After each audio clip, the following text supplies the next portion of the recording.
What's going on, you guys? Welcome back to another video. So I want to talk about how most churches are filled with narcissists. What narcissists do is try to use church as a way to get people as another source of supply. And I say this because ever since I started doing these videos on narcissists, like I'm at work most of the time, but it's coming clear to me that so many people I work with are narcissists. And I hear them, like the older ones, speaking on church. But when they holding these conversations, they love to put themselves in a spotlight.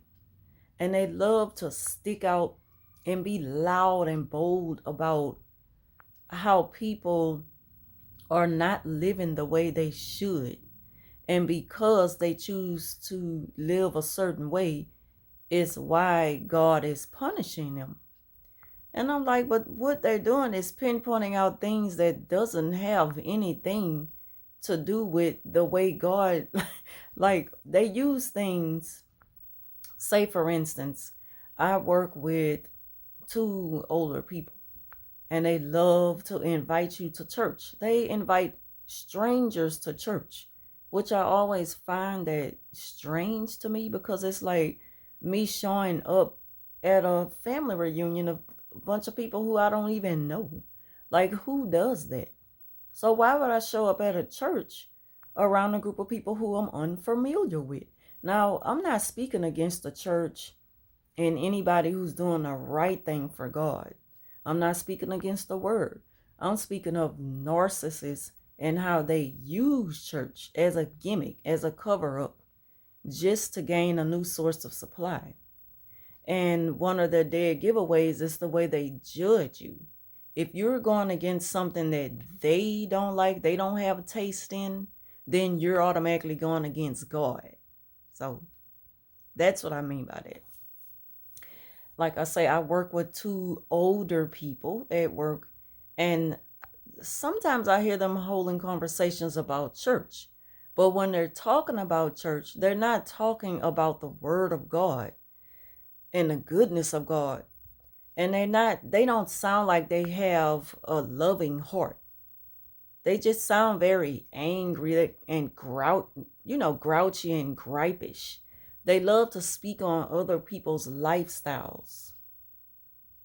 And it's like, let me use for an example, one of them mentioned like a person who loves to listen to loud music.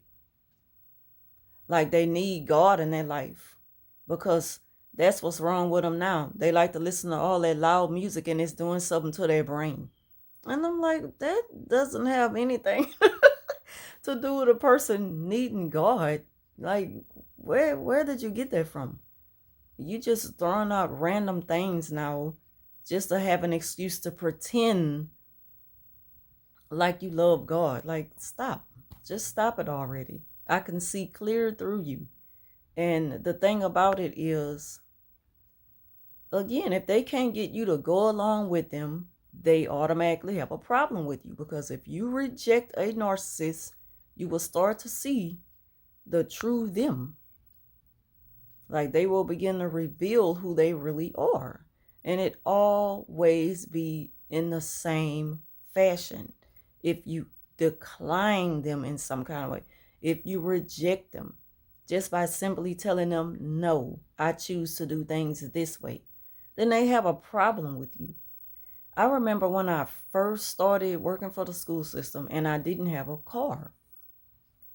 And my kids are in their 20s now, close to mid-20s. Both of my kids, children, kids, whatever. They still my kids. They always be kids to me. So back then they were in pre-K or kindergarten, first grade years. And I didn't have a car. But I had already started working for the school system. And a lady at a school where I was subbing at, she was like, I will come to get you every day. But the catch is I have to go to church. And I'm like, why do I have to go to church? I just want to get back and forth to work without having to deal with the city bus. Because if I deal with the city bus, you have to, do the transfer. and I would have to leave my babies in the house and it's dark and stuff like that. And what if at the time my sister was staying with me, but what if she had to be the work and work early in the morning like me? Then who would be left at the house to send my kids off to school? So I was like, no, once I got that, I accepted a ride to work from her a couple of times. I was like, nah, I'm not feeling this. I just wasn't feeling it in my spirit to continue to catch a ride to work with her. Even though I really wanted to be at that school and I enjoyed working with those people, it was just her that they had such a bossy, narcissistic personality. And I didn't even know what a narcissist was back then, but this is something that I will never forget. And so I was like, well, I'm not going to be able to come in. I'm going to just wait for another school to call me to sub because I'm not going to be able to catch the bus. I'd rather just come to work after I put my kids on the bus for school and then I'll go to work. Because sometimes my sister have to work. Like I found myself really explaining myself to her and telling her too much of my personal business just so she can understand. And it's like she wasn't trying to hear that. She was like, but you should want to come in a little early. If you come in earlier, that's more hours. She was doing her the best she can to keep me as a source of supply so that I can come to church. So she was like, and don't forget about church Sunday. She just kept throwing up church. Well, if you're not gonna come to work, you still gonna come to church? Okay, because I'm gonna be here. Like, like she's like I've signed some contract or something saying that I agreed to come to church, and I'm not gonna let you down. I'm gonna be there. Like, I don't even know you. So like I say, I felt uncomfortable being around her after so long, and I just didn't want to accept the ride anymore because she kept throwing up church like every day on the way to work, and sometimes throughout the day at work. She wanted to remind me and tell me about church and telling me about the people in church, and like, I don't want to hear this. I don't know these people. So yeah, narcissists, they are in church. Like most of the churches are filled with narcissists. And so she got angry. She got so angry that she left me a voicemail. That was during the time we used to have, house phones. She left me a voicemail because I stopped picking up the phone for her. And she would call and be like, well, we need you at the school, like Wednesday, Thursday, and Friday. If you're not working at another school, we need you here.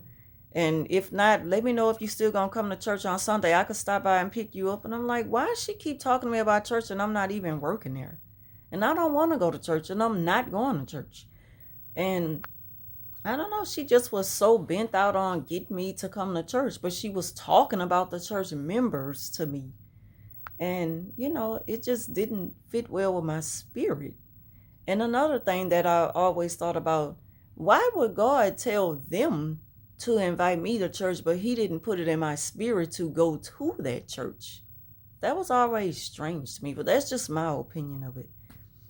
That's just how I've always looked at it. Why would God communicate with a stranger about me, but not tell me about it, even along the way? Even if God do put it on somebody else's heart to help me, why is it making me uncomfortable like I'm being forced? Because God gave us free will.